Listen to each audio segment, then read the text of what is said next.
നമ്മൾ ഇന്ന് ചെയ്യാൻ പോകുന്നത് ഒരു 65 ആണ്. വെജിറ്റേറിയനായിട്ടുള്ള ഗോബി 65 ആണ് ചെയ്യാൻ പോകുന്നത്.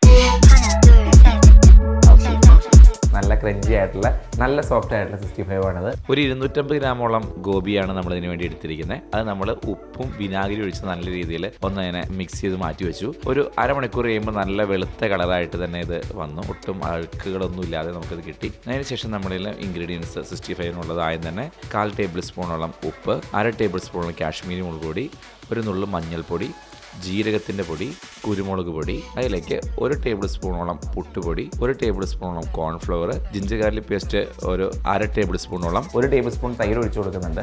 അത് നല്ല രീതിയിൽ സോഫ്റ്റ് ആവാനും പിന്നെ അല്പം പുട്ടുപൊടി ഇട്ട് കൊടുക്കുന്നത് നല്ല ക്രഞ്ചി ആയിട്ടിരിക്കാനാണ്. പുട്ടുപൊടിയുടെ അളവ് കൂടുന്തോറും ഇതിൻ്റെ ക്രഞ്ചിനെസ് നല്ലോണം കൂടി വരും. വേണമെന്നുണ്ടെങ്കിൽ അല്പം റവ കൂടി നമുക്ക് ഇതിൽ ആഡ് ചെയ്യാം. അല്പം ഓയിൽ, നമ്മൾ ഏത് ഓയിലാണോ ഫ്രൈ ചെയ്യുന്നത് ആ ഓയിൽ നമ്മൾ അല്പം ഒഴിച്ചു കൊടുക്കുന്നുണ്ട്. 1 ടേബിൾ സ്പൂണുള്ള ഓയിൽ കൂടി ഒഴിച്ചു കൊടുത്തു. ഇനി ഇതിലേക്ക് അല്പം കറിവേപ്പില ചോപ്പ് ചെയ്ത് കൂടി നമ്മൾ ഇതിലേക്ക് ഇട്ട് കൊടുത്തു.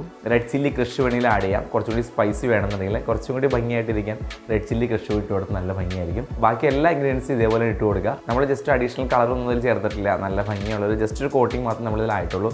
വേണമെന്നുണ്ടെങ്കിൽ ഒരു നുള്ളിൽ റെഡ് കളർ കൂടി ആഡ് ചെയ്യുകയാണെങ്കിൽ നല്ല കളർഫുള്ളായിട്ട് ഇത് കിട്ടും. നമ്മൾ ശരിക്കും കോട്ടിംഗ് ആയിട്ട് വരാൻ വേണമെന്നുണ്ടെങ്കിൽ അല്പം മുട്ടയുടെ വെള്ളയോ വേണമെങ്കിൽ നമുക്ക് ഇതിലേക്ക് ഒഴിച്ചു കൊടുക്കാം. നമ്മൾ പ്യുവർ വെജിറ്റേറിയൻകാർക്ക് മാത്രമായിട്ട് തയ്യാറാക്കുന്നതുകൊണ്ട് നമ്മൾ മുട്ടയുടെ വെള്ളയൊന്നും ഒഴിച്ചു കൊടുക്കാതെ ഓയിൽ നല്ല രീതിയിൽ ചൂടായിട്ട് വരുന്നിട്ട് വേണം ഇത് ഇട്ട് കൊടുക്കാൻ. അല്ലെങ്കിൽ ഉള്ള മസാല എല്ലാം ശരിക്കും ഓയിലിൽ ഇറങ്ങിപ്പോവും.